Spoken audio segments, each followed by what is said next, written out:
Greetings and welcome to the latest episode of the Pandemic Podcast. Tonight we're talking about the court bid to halt the childhood jabs. I'm delighted to be joined here tonight by Beverley Turner. Now, the JCVI made a decision earlier this month regarding the childhood vaccination, issuing a statement that they were not recommending the vaccination to the 12 to 15-year-olds against COVID-19, preferring a precautionary approach in healthy children due to rare side effects, including heart inflammation. However, in a twisted turn of events, the UK government were tacitly invited to overrule this advice, and subsequently the four chief medical officers from the UK approved the rollout of the vaccinations to the 12 to 15-year-olds, despite the safety warnings from the JCVI.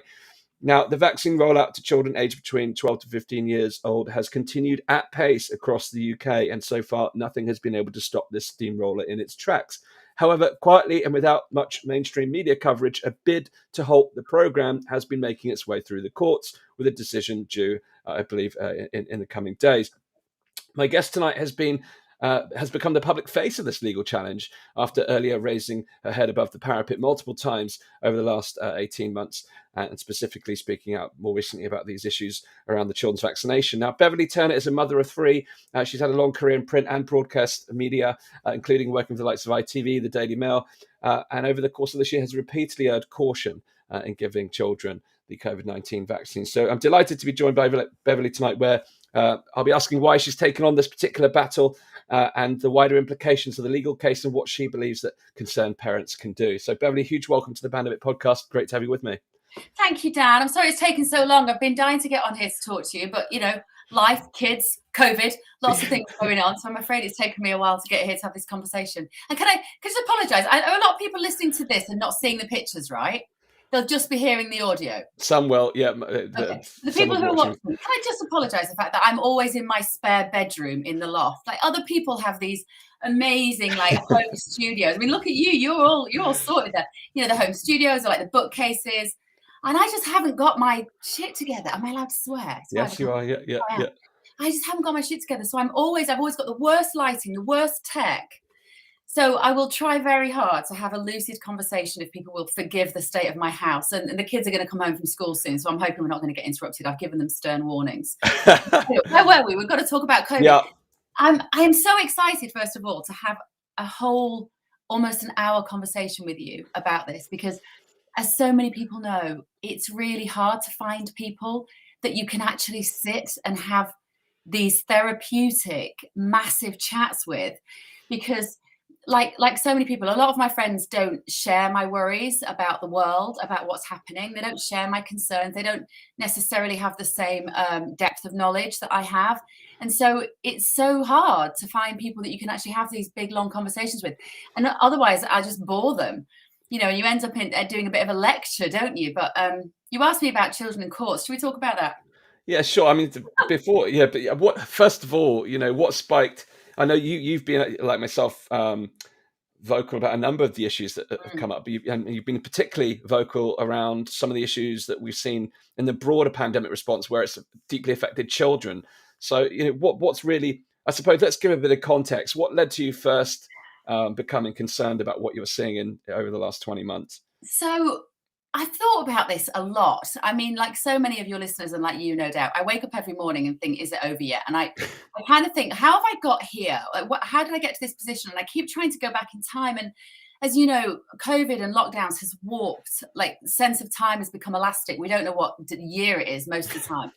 And I think what happened to me personally was when, like March 2020, I was doing a lot of, as a journalist, I was doing a lot of those rent-a-gob shows. So I was up there chatting about the current affairs in the news, pretty much weekly on that Jeremy Vine show and This Morning and Good Morning Britain and BBC News and da-da-da. And then when this all started to kick off, of course, like everybody else, when Boris Johnson did his earnest, you must all stay at home. Like everybody else, I thought we're all going to die. Like, we're screwed. And we were doing all precautions. I didn't see my family. We were having the food delivered. We were bleaching, like me and the kids. We would, you know, unpack the shopping. And you remember when we were kind of haunted by ideas that there might be somebody in the supermarket who might have wiped his hand on his nose and then touched my potatoes. And so we were disinfecting everything in the house because we thought it was contact, you know, transmission. And then I sort of watching what's going on, and I'm thinking, any day now, I'm going to know people who are dying. Like any day now, I'm going to know loads of dead people. And I didn't. And then Mm. I thought, well, any day now, I'm going to know loads of poorly people. And I didn't. And I started to just wonder what was going on, because my reality and the reality that my friends and family were experiencing did not resemble in any way, shape, or form what I was being told by the media that I'd worked for 20 years. Now, that's not to diminish the experience, because I understand that lives were genuinely lost in that period of time when care homes were allowed to be infected from infected individuals being sent home from hospitals. And I know there was a lot of personal trauma in that period of time, but I wasn't seeing it and I wasn't experiencing it. And I think my journalistic brain just started to, and my very Mancunian skeptical brain got very like, hang on a minute, what's going on here? And it became really obvious early on. It was sort of 95% of people who were dying had at least one pre-existing medical condition. The average age of death was 82. And obesity was playing a massive part in this. So 75% of people who ended up in ICU were morbidly clinically obese. And I was hearing that through doctors that I knew and a little bit through the press, but not much. And just looking online and thank God for alternative media in the last year, because I was then finding sources of information and finding groups of people that were asking the same questions as me. But I would find that when I would then go on to these shows where I'd been welcomed on for years, to raise some of these questions, because it was genuinely like a fact-finding mission at that time, I was being very quickly shut down, very aggressively attacked often for asking these questions. And then I just started to become more and more cynical about what I was seeing and more questioning. And I've just kind of been consumed by it for the last 18 months. And then I remember there were some significant moments. I remember when they talked about that we'd found the vaccine and it was going to be for the over 70s. Brilliant. My parents, both over 70s, one of them my mum has an autoimmune condition. We were all relieved, right? And then they went, I remember Matt Hancock saying, this won't be for children. And then suddenly in the August, they said, next we're going to vaccinate everybody over 50. And at that point, I knew what was coming, because I thought, well, on paper, there's no reason to vaccinate anybody over 50. Like, from 50 up to 70s, let's say. And suddenly I thought, there's more going on here. And then it went anybody over 40, over 30, over 20. And now I'm in court trying to stop the government vaccinating children. So it's just become a real purpose for me. It's just become a real passion. I just can't really not say the things that I'm saying, Dan. And I think what I've noticed over the last year, and I've built up some amazing friendships actually with new people who I've instantly got a connection with, is those of us who are able to question the truth are not being paid by anybody to not do so. That's what's so interesting with the likes of Dr. Pierre Corey, Dr. Robert Malone, Mike Eden, Roger McCulloch, all these people who are able to go, what's going on here? Joe Rogan, they're not being paid to not ask these questions. And conflict of interest has driven us, I think, to this place. And the bigger picture, we could talk about that. But and so I very quickly got labeled an anti-vaxxer. I hate that term. It's so reductive. It just stops conversation that we need to have. It's so anti-science.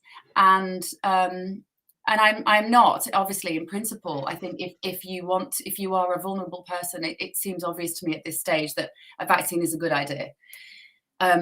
What I've never been a fan of is indiscriminate vaccination in the middle of a pandemic to every demographic and every age group, with this sense of panic and urgency, because I can't see the urgency. I can't see the emergency from which we need saving at the moment. There doesn't seem to be one, particularly for young people.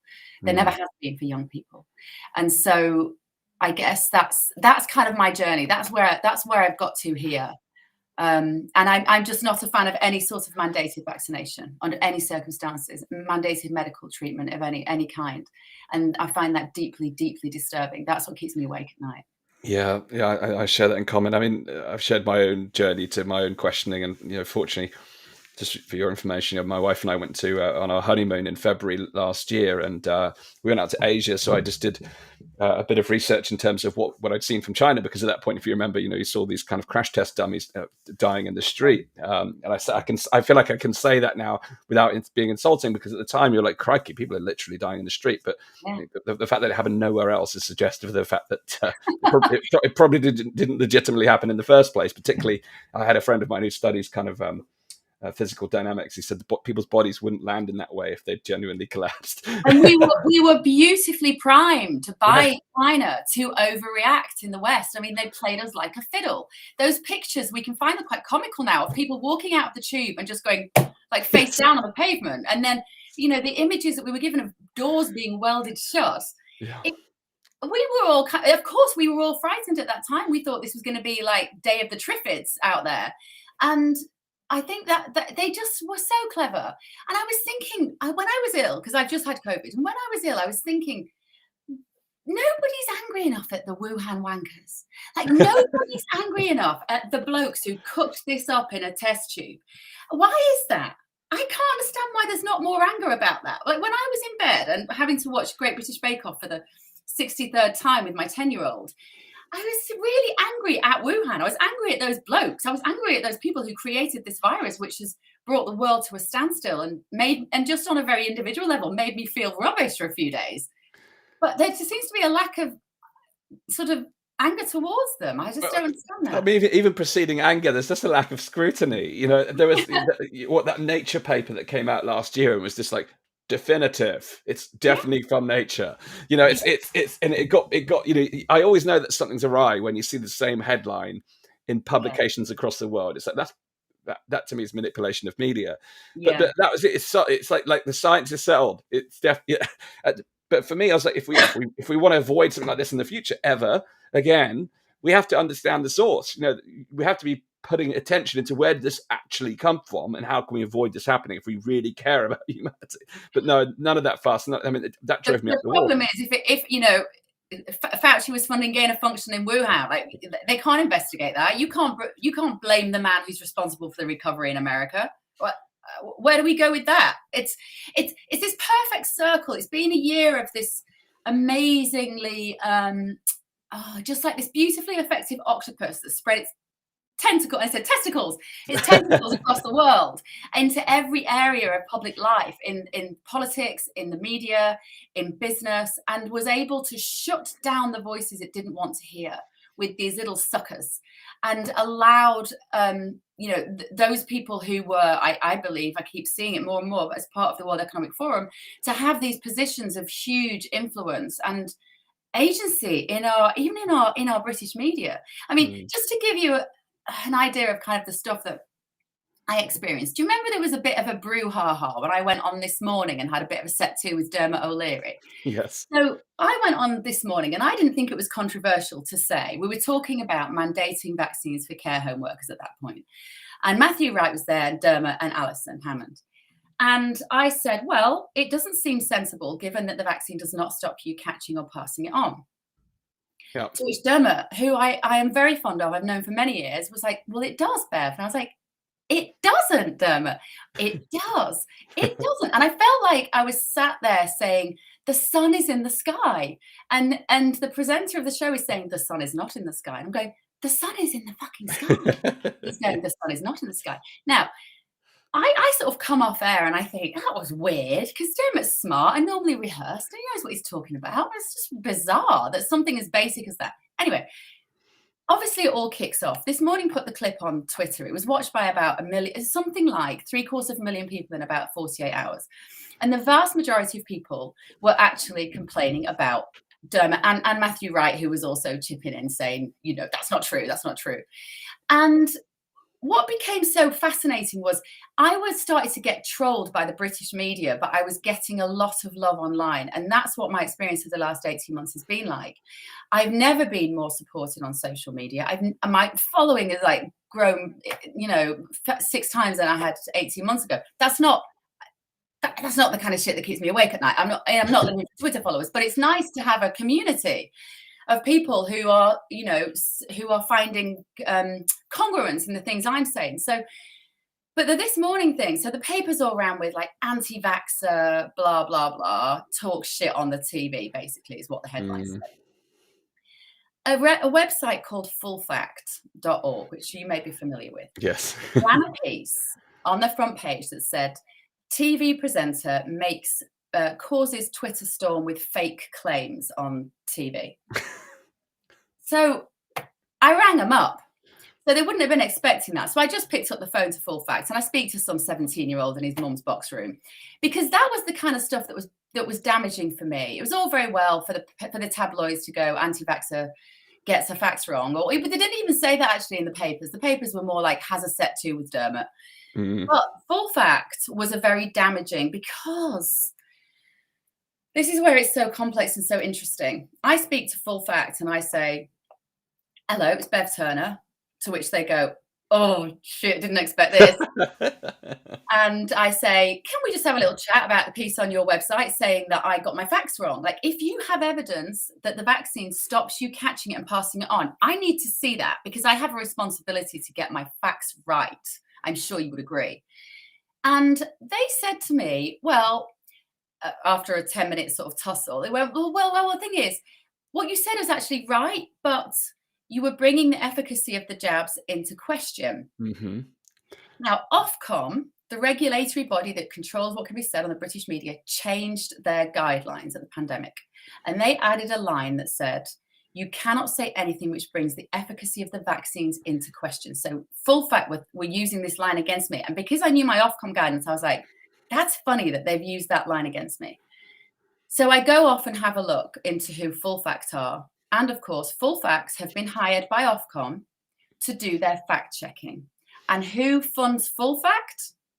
Facebook. Mm-hmm. So effectively, what people don't realize is we have Facebook now controlling BBC, ITV, Channel 4, Channel 5 via fullfact.org. Yep. And I was right in the middle of that storm, and I just thought, bugger me. There's a lot going on behind the scenes that people have no idea. And the thing is, so for someone like Dermot O'Leary, all he's doing is he's just keeping his job, and he's adhering to the guidelines. And he had people in his ear shouting, shut her up, she can't say that, shut her up. And it just became this big thing that I was kind of in the middle of, just by saying something as basic as, the vaccine doesn't stop you catching it, and it doesn't seem to, I did say it appears that it might minimize transmission. There's a bit of evidence to suggest it minimizes transmission because it ameliorates your symptoms. But if it ameliorates your symptoms, that makes a mockery of the idea of asymptomatic transmission, because that's what the whole 18 months been built on. Yes. So they can't really say that. Yeah, well, there's so many important points there around the fact checking. But also the media piece. I mean, I won't say who, but I've spoken to a couple of journalists recently in the media, and they cannot publicly. They've told me they cannot publicly say anything that could be deemed disparaging or could be discouraging of other people taking the vaccine, even if it's even if the facts themselves are the because people we've seen people just post the yellow card data on Facebook and see just the data with no commentary censored on the basis that it could be deemed discouraging. Yeah. Now, if the data is discouraging in of itself, that they assume that people will find this information discouraging, then we really do have a problem, because it doesn't even take someone to comment on it for people to recognize this is discouraging. But it's I understand that you cannot be publicly seen in the media to say anything that could discourage others from taking the vaccine, even if that information is validated data, it's scientific proof, which brings the whole thing into disrepute. How can informed consent occur under these conditions? And that is another reason, I think, a big part of why I feel so strongly about this. I mean, you've just had a baby. Lovely. Yep. Congratulations. Thank you. For nearly 8 years, I devised an antenatal class program, which I ran in West London. I had 3 groups going at the end. It was a casualty of COVID, unfortunately, but it was a nice little business. It made me no money, but it was a kind of philanthropic thing, really. And I got to work with pregnant couples for many years. I wrote a book called The Happy Birth Book, with a brilliant midwife. And the fundamental premise of my teaching and why we were different for NCT was that I fully believed it is up to the couple to work out the kind of birth they want, what plan A, what plan B, plan C, do everything under their control to get it. Because but be aware that all of the research demonstrated that women who had traumatic births never talked about the pain. What they would always say is, nobody listened to me. I tried to make myself heard and they forced this procedure on me, which I didn't want. I don't know why they did this to me. And I didn't have informed consent. And informed consent is such a fundamental tenet, particularly of maternity services, because if somebody's going to be fiddling around with your vagina, they need to ask your permission before they do so. Like, call me old-fashioned, but that's how I was raised. So my antenatal classes, with that fundamental principle of bodily autonomy. So if you want a cesarean, you should be able to ask for a cesarean. If you want a home birth, you should be able to ask for a home birth. If you want an epidural, you should be able to get one. So I spent many years coaching women in that, and their partners, in this sense of autonomy, bodily autonomy being everything. The idea that they don't get this day back, that their body is precious, that once you do something to it, you can't take that away. So that experience is, your experience matters and it is valid. And that's why so much of the rhetoric around COVID has resonated with me, because the themes are the same. The ethos is the same. Who makes decisions about your body? Is it you or is it the state? You know, and I would fight with women to try and get a home birth if they weren't allowed one in their area. And midwife and I would facilitate, you know, vaginal births after cesarean, like a lot of things that aren't always easy to get. Breech vaginal births, that kind of thing. I bet no one said vagina or vaginal as much on your body. No, not yet. No. You weren't expecting that, were you? No, it's not really been a theme of the pandemic, but No. So that's kind of, I'm so worried that we're losing that, because if we do lose this idea of bodily choice and bodily autonomy, and vaccines are mandated rather than a personal choice, that will not end with vaccines. And the first group of people that are going to feel the brunt of this are women. People with a cervix. We are women, and we are going to be, because our bodies are already partly owned by the system once we get pregnant. Like, you sort of, if you're not careful, you can become part of that. You get quite dehumanized. That's the word that women who have crappy births often say. They say, I felt dehumanized. And what they mean is, I should have been at my most human on my birthing day, and I was not, because all the choices were taken away from me. It's so important that we hang on to this for every woman, man, and everything in between in the future. Well, I think this gives really good context to the conversation around the childhood jabs bid, because again, this is an area where choice has become, people say they're not mandated, but of course, we have vaccine passports and social pressure and everything else. But we'll come on to those components in a bit. But what led you to really being most concerned about this rollout amongst children to the point where you wanted to be a part of the legal case? Well, I got quite frustrated by just kind of, I mean, it's lovely to have a voice and be able to help people at this time, because let's face it, there are so few people in the mainstream media who are asking these sorts of questions. But I want to do something more practical. I genuinely want to do something that might make a difference. And it was so obvious to me that this is going to be lost or won legally. There's going to be and I'm not sure I feel quite the same way at the moment. I feel like the courts are letting us down at every turn in this country at the moment. And I think we are going to have to stop taking people action. It's going to be humans. It's going to be hearts and minds that we have to win. But I knew Francis Hall, barrister. I knew Stephen Jackson from Jackson Osborne, and we kind of got together and sort of said, what can we do? And originally it was just to stop vaccinations between, I think originally it was 16 to 18-year-olds, because at that point we thought, well, they're not going to go for the under 16s, are they? And what effectively has happened is every stage of this legal process, and I am no barrister, it's been a steep learning curve, as has a lot of topics for a lot of us in the last year. But every opportunity we have, the government have kicked it into the long grass.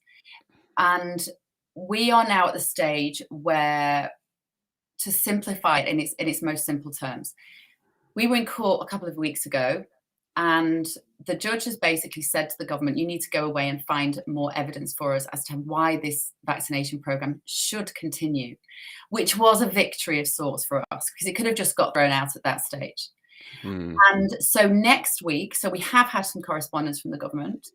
And next week, we should have a response from the judge as to whether we can continue this. If they say no, we still have another route to go down. But we are hopeful that we might have some sense next week. Now, obviously, in the meantime, the vaccination program in schools has continued. And that was kind of the point of just kicking it into the long grass. From what I can tell, I think the take up for the 12 to 16-year-olds has been very, very low. I keep seeing things in the paper like 80%. I'm thinking bullshit. It's not 80%. I am a mother of 3 children. I know a lot of parents. I'm contacted every day by parents who I've never met, and I do not think for a second that 80% of young people have had this vaccination, and they shouldn't. I think one of the fact, I mean, firstly, I was most shocked in the way it was approved, although there was lots of people celebrating when the JCVI came out with their statement. But I said that the devil is in the detail, because in the text, it was very clear that the buck had been passed to the chief medical officer, the politicians, and with the caveat that, you might want to consider the impact on schools, which is, here's a platter to allow you to do whatever you want. Essentially, that's why the intro said how tacitly this happened. Which it was a tee up. For me, that was just an absolute layup for the government to do whatever they wanted. Of course it was. When the JCBI said, we don't think that the benefit, they phrased it very cleverly, didn't they? It was basically saying the benefits do not clearly outweigh the risks, but we are a bunch of fannies and we're going to kick it over to the CMOs to see if they can make the decision for us, effectively, is what they said. And of course, the CMOs came back and said, for their mental health and so they don't miss school, we think we should vaccinate them. I mean, mind blown, right? When have we ever vaccinated children for their mental health? Yep. And so I was so frustrated. So at the very least, our legal case is forcing them, it's forcing their lawyers to explain publicly the logic behind it. So even if we lose, at least us parents might have a clearer indication as to what their logic was to roll this out indiscriminately, because children are at a vanishingly small risk of COVID. Like that, it is an unquantifiably low number, of healthy children that will be harmed by COVID. Those children who have pre-existing medical conditions can already get the jab in collaboration with their parents, and I completely support their choice to do so. But for healthy children, and God knows the majority of them have now had COVID, we had entire classes off at my kids' school recently. I would love to know, genuinely love to know how many children have already had COVID, because I'm not sure I know any that haven't already had it by now. So we are giving them a jab with demonstrable harms for an illness which has no demonstrable harms for them. That's all I need to know. That's absolutely right. But the other part to that is, as you mentioned about how many kids have had it. Yeah, a lot of the evidence suggests that natural immunity is, superior to the jab. It just takes a step into common sense corner to kind of to realize that with or without the science. Maybe I'll start a podcast called Common Sense Corner. I like that. I've got the t-shirt. It's become the tagline here on the Pandemic podcast. Am I nicking it off you? Okay. We can share. But it's there is that part, and then which gives no reference, but the same as with the adults. But the other piece that has shocked me, other than the political element around this and how this has been politicized, is that the fear-mongering and the social engineering, the behavioral science that the adults have been subjected to, I've now seen occurring within children. And some of the social media posts, some of the marketing messages, I wish I had some examples to hand. The government-funded adverts, those ones are chilling beyond the belief. You can have your freedoms back if you just take this. We are basically reversing like 20 years of safeguarding practice with children. So we have taught children, don't put something in your body that you don't know what it is. Don't be manipulated and coerced into taking something into your body that you don't know what it is. Like, be strong, be an individual, be prepared to say no. And then I saw this unbelievable website the other day. Is it WikiHow? I don't know what WikiHow is. I guess I don't know how credible it is. It's a Wikipedia site page of how to do things. I don't know how endorsed it is by the powers that be. I don't know enough about it. But the material was chilling. And it was basically saying how you can get away with having the vaccine without your family knowing about it, without your parents knowing. You do not have to tell your parents if you want to go and get the vaccine. It said something like, tell them you're going to stay at a friend's house, and then you can go to your local vaccination centre. I mean, this is so wrong. That is so wrong at what we're doing to our children. I can't even, I have no words when you get into that level of teaching kids to lie to their family, to do something without their parents' consent, to go against their parents' wishes. But honestly, Dan, as I say, I think personally, kids and parents are making the right decision here, and they are waiting because there is no rush with this. Let's just see what happens. These drugs have emergency use authorization only. And so does it appear to be an emergency they need saving from? No. So let's just chill. Let's all just chill out, shall we, for a bit? Let's give it 6 months. Let's give it a year. Let's revisit it. Let's see what's happening.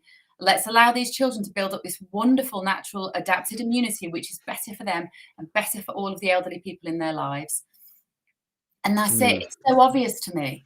Yeah, I mean, I comment as a new parent, well, part of the reason why, what led to me firstly really putting a lot of effort into challenging a lot of these things last year was the fact that I knew that I was going to start a family, and that what I was seeing was creating a world that I didn't want my child to be part of. I wanted to change the situation so that greater rights and freedoms and opportunities than I've had, and people around me. But as a new parent, 5 weeks in, any little thing. Are you knackered, by the way? Unbelievably, yeah. I mean, the lighting's quite bright today, so you can't actually see the bags under my eyes, but they're definitely there. My wife is the one that's really struggling with the lack of sleep. But myself, what did you have, by the way, Dan? What did you have? Young boy, little Zachary, yeah. But nonetheless, anything that's slightly out of what you think is normal, you start texting, the NCT group, the other parents. So my point around this is, and I've learned very quickly that parents talk to parents all the time about what their kids are doing to understand, is this normal? Do I need to be concerned? So surely now, after 20 months of this, the parents are talking to their fellow parents about, my kid's off school with COVID. Surely they're talking about how little harm it's doing. Surely they're having conversations around, and making sense of it, that, all of this fear mongering we're seeing. Yeah, their kids off school for a day because they've got the snivel, or not. They've tested positive, had no symptoms at all. Surely the parents are now realizing, well, look, we do exactly what you said. Surely we can chill, because I think so. But you know what? It's also made a whole bloody nation of hyper bloody chondriacs, right? Yeah. So whereas when we were younger, I'm a lot older than you, but when I was younger, we were literally sent out the door in the morning, go and play for the day, come back when you're hungry on your roller boots, nearly kill myself on Bury New Road in Manchester. Modern parenting became a verb. My parents were just parents; they were a noun. We are parenting, and therefore we can fail or win at this. Okay, it's a verb, so you can do it well, you can do it badly. Beautiful money-making scheme is to make it into a verb, because we will buy tons of shit to feel like better parents. And so this idea, to couple that with the health and safety movement that we've had in the last sort of 15 years as well. And we've got a generation of parents who are terrified to do the wrong thing. And that's well-intentioned. I get that. They're not neurotic. They're just culturally conditioned for this time. So they want to get it right. They're terrified of judgment, because this whole year has been about other people judging the behaviors of their neighbors, right? We've all been judgy. Even you and I on our side of the fence, which is to question the lockdowns, to question discriminate vaccinations of all age groups, question vaccine passports. We're also judging the other side. We've got to be honest about that. We're judging them for just following the media narrative. They're judging us and telling us we're selfish. I'm mind blown about that as well, because for me, it's so obviously the other way around. We're all accusing each other of not having compassion. And so you've got these parents who are terrified of being judged by another mum if they don't vaccinate their kid to protect old people. The mental manipulation which has occurred to get us into that mind space is something that I will probably lie awake in bed thinking about for the rest of my life, because I find it I find it baffling, but it takes sort of strength and courage, and you have to not give that many shits about what people think in order Yes. to be the one person on the WhatsApp group. So when they announced that, and I mean, when they announced that that they were giving the green light to the vaccines, when the CMO said we're going to green light it, on my kids' WhatsApp groups, of course, so my children are 18, so I don't have one for him, and then the girls are 12 and 10. And so on the 12 and 10-year-olds, there was a few like, yay, champagne emoji, they're vaccinating the kids. And it killed me. Can you imagine? I'm like, oh, I'm going to tell you, you're all mad. I was like, no, just keep out of it. Keep out of it. All I did was because I wouldn't have opened the debate on the school WhatsApp because that's very controversial. But what I did was I just posted, what did I put on there? I know what I put on there. There's a brilliant article. In fact, I can put it on my Twitter feed after this. I've posted it many, many times. And it was looking at the biggest study of children and young people. It was a clinical review of all the deaths from February 2020 to March 2021. And it demonstrated that there were 25 children who died with COVID on their death certificates, and that 76% of them had pre-existing medical conditions and life-limiting conditions. They Yes. were inpatients in hospital, the poor little souls that lost their lives. And so I just posted that because it's a really nicely written, very calm, very measured article, and just said, we all still have a choice, and just to provide a little balance, this is what your genuine risk is to your child. And a few of them then, of course, then messaged me directly. They didn't want to go back on the group. It's so fascinating. They didn't want to go back on the group and say, oh, thanks, Bev, I'm not going to have it now. They've messaged me directly to say, do you have any more of that information? Because I'd really love to read it. But what's happened, Dan? What's happened that we can't have an honest debate about something which genuinely involves putting a drug, an irreversible drug, into our children's body that statistically, clinically, sociologically, they don't need. We can't have that conversation. We've all been, ball gagged, whatever the phrase, whatever those things is. It is a ball gag. Those words sound quite funny together, but it's we've all been terrified into having an honest and open debate. And God, there's nothing I love more than an honest and open debate. Absolutely.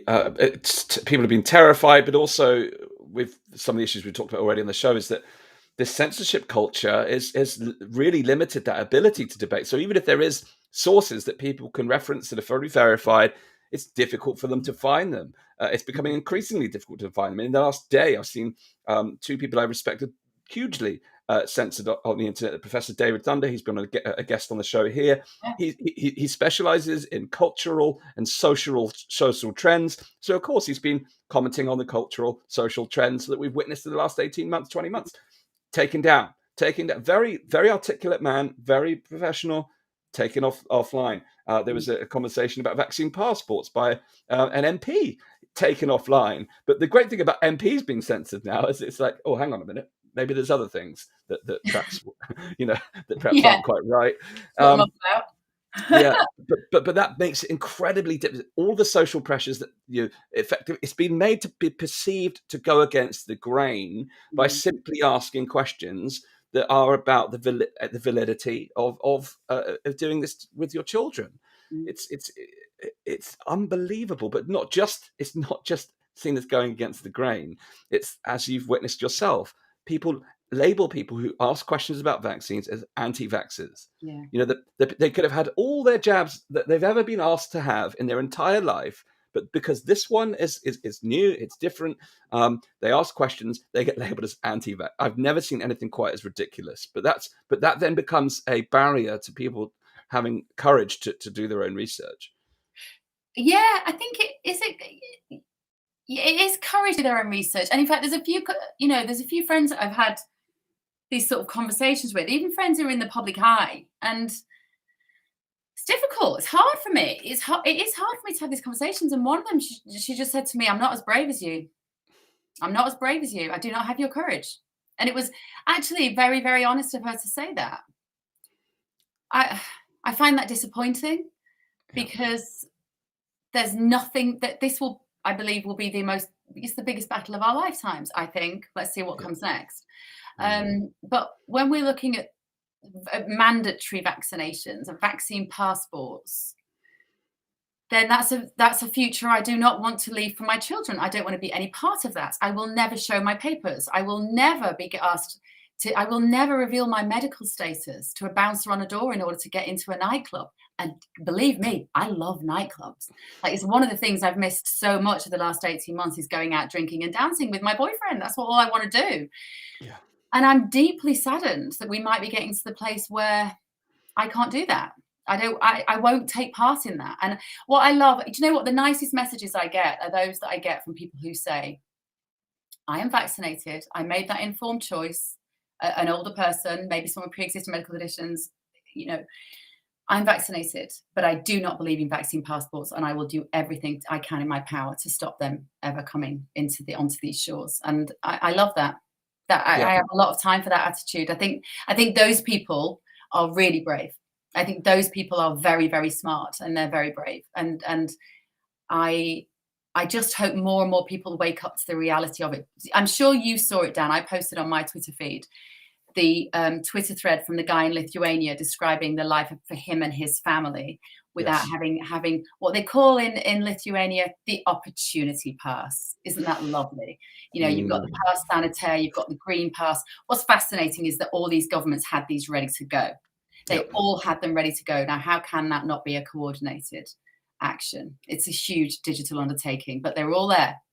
But when he wrote about his life and how he can't go into a shop to buy clothes for his children, and that him and his wife have lost their jobs, and that she's pregnant, and that they can't go to the dentist, and he can't get a repairman in to fix his house, and he's staring down the barrel of a long, dark winter in Lithuania.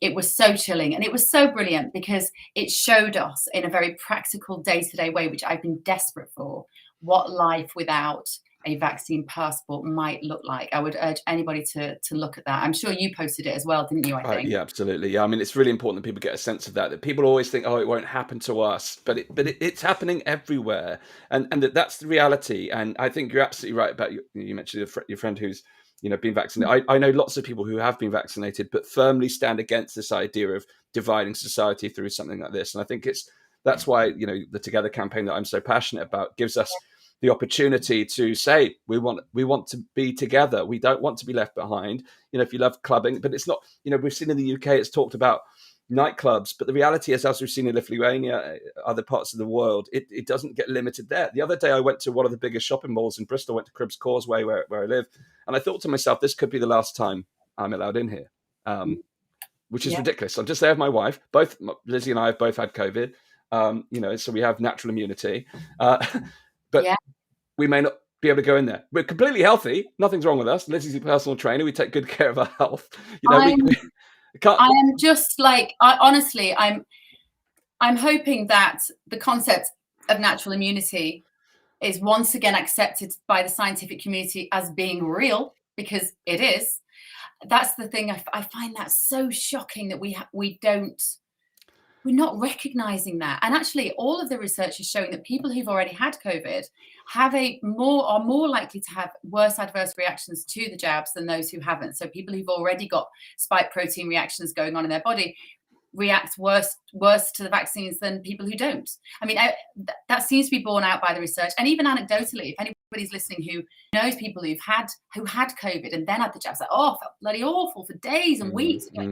So why aren't we recognizing natural immunity? I don't get that. I'm optimistic that at some point somebody in the government will go, I think we have to accept that people who've had COVID have good natural immunity. But still, what do I want them to do with that information? I don't want them to add that to a COVID pass. I don't want a COVID pass, full stop, because it's not actually going to be about COVID. It's going to be about how we live our lives. As soon as the government, as soon as they have that integration of state and big business with our health and security and a biotech ID, the possibilities are endless. Absolutely. The possibilities are endless. And as I say, having worked in the birth world where the idea of choice was so important, just wait until it's about,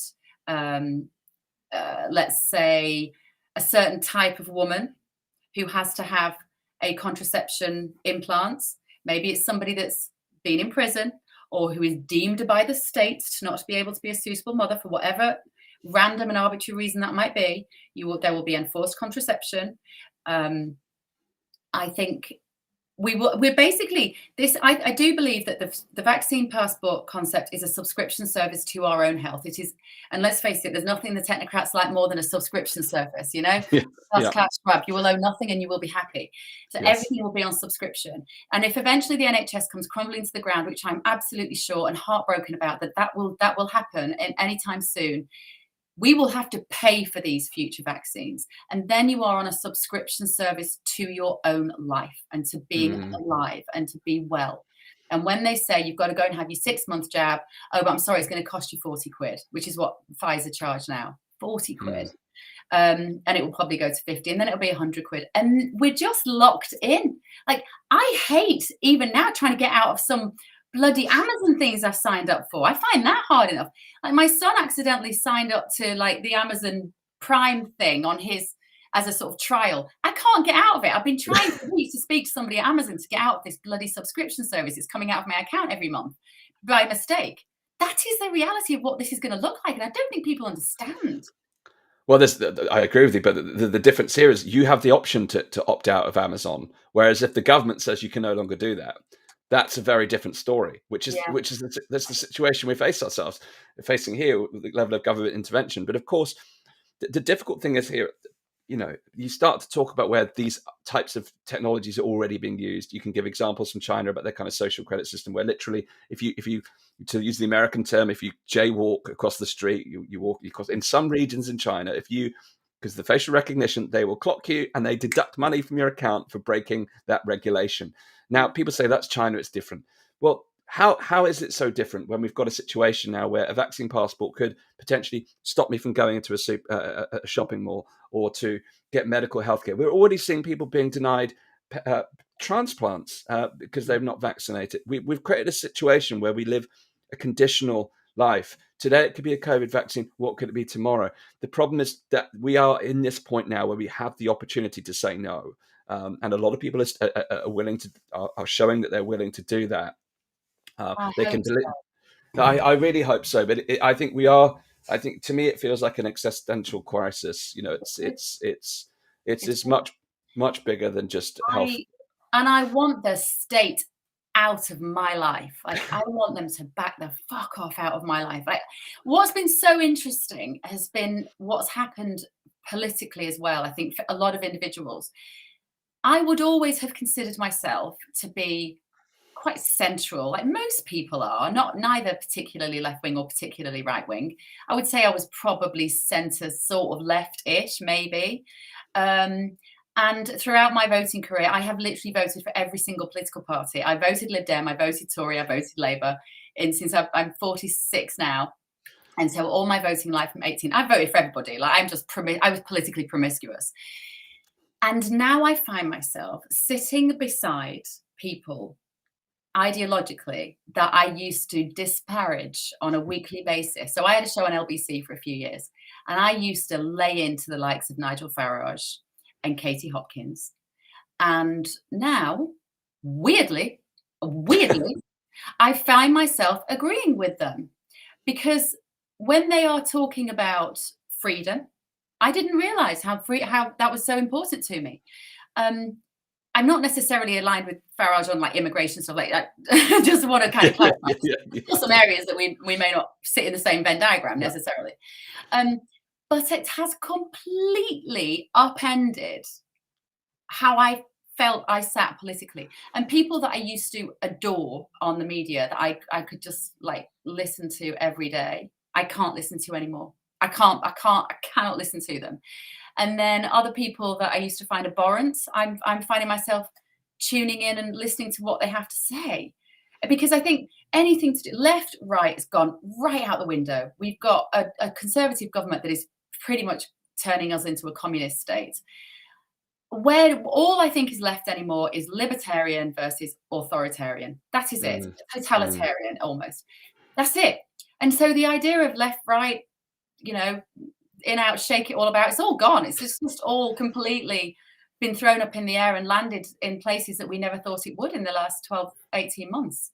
Absolutely. And I think that the dangerous ideology behind this is that the that there is no place for individual rights and freedoms. Solidarity and collectivism, it offers no place for individual rights and freedoms. But uh, Yeah, and it's I, too like the idea of society is too intangible. It's lovely that mm, we all should. It's very simple. Treat people like you want to be treated. Simple. Have some social conscience. Have some community responsibility. We should all be living definitely, like that. But ultimately, my decisions about my life are mine. Your decisions about your life should be yours. yes, And yes. and the family. What is the center of our world, of our political landscape in the UK is the family. That is Mm, the basis of how we live our lives. And what the government have done in the last year, which is just so brilliant from what they want to do, they have divided families. They have caused massive ructions in previously solid relationships by keeping us away from our families, by masking us up and not allowing us to hold conversations, by driving these hideous wedges between us, by making the young people in the family think they were going to kill grandma. I've still got friends now who've had babies recently, and the babies have still not met the grandparents because the grandparents won't let them in the house until they're vaccinated as adults. yeah, it's So crazy. by undermining the family, this government has done irreparable damage. And I think we will only see the full consequences of this in the next few decades in terms of the mental health problems, the businesses which have been lost, the relationships which have been ruined and torn apart. It's deeply, deeply saddening. No, absolutely, you're absolutely right. Now, in terms of a message of hope to kind of take us into a different direction, obviously you've got the legal case that's progressing. Remind us, what are the next steps there? What's the timeline for the kind of next milestone? So we should hear next week from the judge as to whether so the government will have to present more evidence to the court. I think that will be what about Thursday, so it's next week. And then I'm hoping that we will hear from the judge at that point whether the jabs are just stopped, whether they say no, we cannot continue this. The risks outweigh the benefits, or whether, and if they do that, as I say, we have one more means of appealing that. But I think ultimately, if we aren't successful, it's just going to have to come down to parents just being strong and giving fewer shits about what the other parents think and saying, no, I don't agree for my child to have this. And the irony is that, I think so many parents do feel like that. I genuinely do. Yes. And I always say when people, because there are some people who say, well, I want my child vaccinated, who are you lot to say that she shouldn't have it? And I always think, well, if you genuinely knew a bigger picture and you knew this situation in more depth, I don't think you would say that. Yeah. In full And information, I don't think you would. Yeah. people say that's really patronizing, and it kind of is patronizing. But I would just say, what is the emergency? These drugs are still emergency use authorization. What is the emergency they need saving from? I think if we want to keep our children healthy right now, get them a good diet, get your kids moving, make sure they're not fat kids. Fat kids are always vulnerable to lots of things. Like, we have an obligation, the children now, the generation now are supposed to be the first generation that will die younger than their parents did because of obesity, because we're feeding them too much crap every day. I know it's hard. I have 3 kids. I'm not saying it's easy. It's really, really hard to keep your kids a healthy weight with a good immune system. It's really, really tough. My child went to a blooming netball match against another school this week. She played 8 minutes of netball, and then they sat them down with a packet of crisps and a carton of apple juice. There's so much wrong with our public health. Yes, it's upside down. It's You've upside got all down. this to look forward to, Dan. I I'm know. sat there going, "Taste the PE teacher. What are they doing? They've not even burnt off a crisp, and you've sat them down with a packet of crisps and an apple carton of apple juice. They don't need it." Yeah. So we keep your kids healthy, get them out in the fresh air, get them off screens, get them doing sport. I know it's hard. I know it's really hard, but we have to try. Mm, And most of them, as we say, healthy children will get over COVID with no problems at yeah. all. My kids have had this last few weeks. My 10-year-old had a mild sniffle for 2 days. The 12-year-old was knackered, and she had a really nasty cough for a couple of days. And the 18-year-old was still lifting weights downstairs. And I felt really rubbish for a few days. But our story is not remarkable. That's what most families' Yes. experience of COVID is. Yes. Um, Agreed. and And I have to say that in order to stop the deaths of those who are vulnerable, I think the vaccines are doing a really good job. They appear at the moment to be a sound decision if you are of a certain demographic. They genuinely do. Who knows in the fullness of time with ADE or further reactions, or the stuff that Dr. Ryan Cole is talking about. We don't know.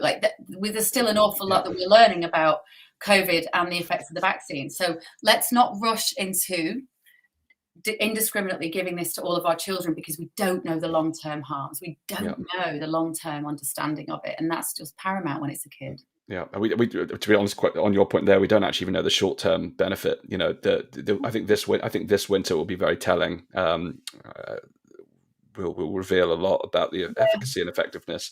But that's an hour conversation in itself. In that one, better qualified to have that conversation than me. Then.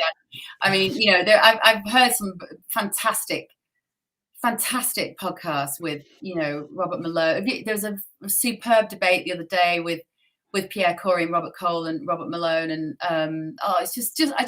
I could just listen to those guys all day, because they're so smart and they are the absolute antidote to what we're hearing most of the time on the mainstream channels. And there's some amazing people out there talking phenomenal science and phenomenal sense, but you do have to make an effort to find it. You do, yeah. You really do. And my parents are listening about COVID again. There's so much information, and it's such a changing picture every day. There's always something new that we can learn. Absolutely. And I suppose the last thing I'd ask you, you mentioned about parents being strong and having the courage. Is there anything you can share that can help bring that courage to people? Obviously, you found the courage, you found your voice, you've been challenging this. You mentioned some Mancunian. I forget what Mancunian courage. But for the parents at home who are watching this, thinking, I really don't know how to approach this. What advice would you give to the parents who are in this position? Well, I suppose there's a few things, isn't there? There's, I would say, what would my advice be? I would say, ask yourself, what is the rush for this vaccine? Ask yourself, if the vulnerable people in your children's lives, the grandparents, have already had a vaccine and they already, let's say, taken care of themselves, they don't have pre-existing medical conditions, blah, blah, blah, blah, blah. What is the genuine risk to those people of your child catching COVID? Because it's probably very, very small. And you see, my mother, for instance, was adamant. She's adamant. She said she wrote a really ballsy letter to her GP, actually, because she has this autoimmune condition. She got a letter saying, one of the first people to say, because you have aplastic anemia, any children you see regularly can have the jab. And she showed me this letter, and it was genuinely quite shocking, because it's for the first time ever we're saying, let's medicate a child to protect an old person. And she wrote this email back saying, even though it doesn't stop transmission, she wrote this letter saying, do not ever write to me to tell me that you're going to vaccinate, give my grandchildren an injection to protect me, effectively saying, how dare you? That is not the relationship. Adults protect children. Children do not protect adults. And if we go against that, we are subverting millennia of evolutionary science. We wouldn't have got to this point as human beings if we sacrificed children to protect the elderly. So I think all I would say is just wait. And if you feel like you're getting stress at the school gates, if people say, has Oliver not had his jab yet? Just say, you know what? I've looked at the risks to him, and I think I'm happy to just wait for a little while. Yeah. I think it's a bit safer to wait. I've seen that there are vaccine harms to young people happening in other countries, and I just think I would feel happier waiting. And just be all right with that. Don't, really? You might get you're not doing your social responsibility. You just think, what? It's like, if my children wake up in the morning, I don't give them Calpol just in case they get a headache later in the day. We don't routinely medicate children for something that they might come across. It's not how it works. I mean, the pharmaceutical companies would love us to. Let's be honest, they would love us to be routinely giving our kids drugs they don't need. Well, again, in a future kind of focus where we looked at here, I know we're close to time, but it just it feels like this is a cultural shift that we are moving to this over medicated approach to life, and that we can no longer trust our natural immunity. I mean, you were on Instagram just before we went live. Instagram, they took down the hashtag natural immunity. You can't use the hashtag natural immunity anymore. What? I mean, absolutely. Yeah. There's variations of it now, but the actual just pure form, if you just hashtag natural immunity, you can't use it. You can put hashtag natural immunity numbers exclamation point, Yeah. but yeah, it's Wow.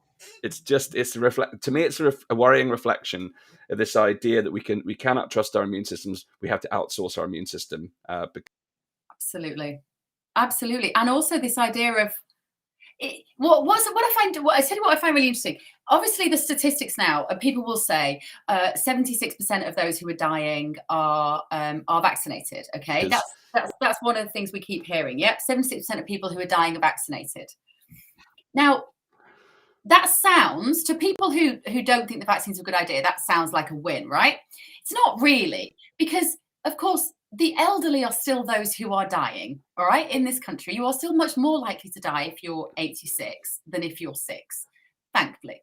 So when those statistics say those who are dying are vaccinated, well, of course they are, because they're older, and therefore that demographic have been vaccinated. Yes. So I think we have to be really careful to look at all of these figures and to look at this data so carefully, and always question everything. What is really going on here? Who is really profiting from us thinking this way? And I just think there is cause for optimism. The France decision today, I actually saw this on your Twitter feed, that they voted down the pass sanitaire in France as mandated. Brilliant. I mean, God, if the country of liberté, it was going to accept that, I was very, very worried about that. And I think I hope there's cause for optimism, Dan. I'd love to think that this has all gone away in 12 months. It's not going to have done, is it? Oh, I lost you. Well, this have taken. What's that? Sorry, I lost you. I lost you. No, it's all right. I lost you. Sorry about me fiddling with my lights. I told you I've never got my tech right. I've got a light now, but for some reason it seems to keep coming on and off. I'll get it right one day. No, I just want to say thank you for your insights here, and thank you for what you're doing with the legal case. Perhaps we'll have you back on. Can I just say, we could not, I can't believe it's taken me an hour to mention this. We could not have taken this legal action if it wasn't for the public's generosity donating to our Crowd Justice Fund. We are so grateful. This kind of thing is expensive, let's be honest. And every time you lose, you have to pay the other people's cost. So if we lose, we will end up paying the government's cost for this. So we are so grateful to everybody who's donated to the Crowd Justice page. It really has genuinely enabled us to do this. And it has also demonstrated to me how many parents feel as strongly as we do. Because if you are prepared to put your hand in your pocket and give us a tenner or whatever it is, in a way, it's what I was thinking when I got involved with the legal case, was I just have to do something tangible. I've got to do something. And I appreciate it. And I recognize that every parent who's donated, or grandparent or non-parent, has donated with that same impetus of wanting to do something practical to make a difference. So thank you, everybody. Absolutely, and the link to the Crowd Justice is in the podcast. You'll see it in the description as well. So thank you so much, and thank you, Beverley, for the hard work you're doing. Yeah, perhaps we'll have you back on once we've got some more updates about the case, to hear how that's going and what we can do next. But really, really, really impressed with the work you're doing, and thank you so much for being another voice of reason out there in the sea of madness, the murky sea of madness. And thank you, Dan, for what you're doing as well, because I know it's hard work, especially when you've got a brand new baby in the background. It's not easy. You make it look professional. Look at this. This is shit. I'm in my spare room with the lights going on. You make it look easy, but I know it's not. So thank you for all your hard work. Oh, look, I'm yeah. Oh yeah. Well, I mean, we had a bit of an episode the other day where my boy had to join the episode because he was having such a time that I needed to call. I needed to shut down the conversation. Yeah. You deprived me of that today. Well, I'll come and have cuddles soon. I'd love to. Appreciate that. Well, Beverley, thank you so much. And thank you to all our audience who've participated and shared this. Please do share this episode. Help us to share these conversations to impact more family members out there who are dealing with these situations that we're talking about, but the wider populace as well in joining this conversation. And if you haven't subscribed to the podcast, I've seen 3 people I know who have been deplatformed in the last 24 hours. So to ensure that we can continue to reach you with content like this, please just take 1 minute of your time to go to danjgregory.com/pandemic. Join our mailing list so that we can send you information about great interviews like we have here. We have some amazing guests coming up next week, one of which I can't even say his name on the internet anymore because we'll get censored just for saying his name. But if you want a hint, if you add a word to the word tree and instead of small, you talk about a big tree, then you might guess who I'm talking to next week about these issues on the Pandemic podcast. We won't be doing that on Facebook. We won't be doing it on YouTube because we'll get instantly shut down. But we've got some amazing guests talking about some really interesting issues coming up. So thank you very much for being with us today. And as I said, please do subscribe so you can keep up to date with our forthcoming interviews. Good night, Beverley. Good night to everyone watching. And thank you again for being with us live. And we'll see you again on our latest episode tomorrow evening. Thank you.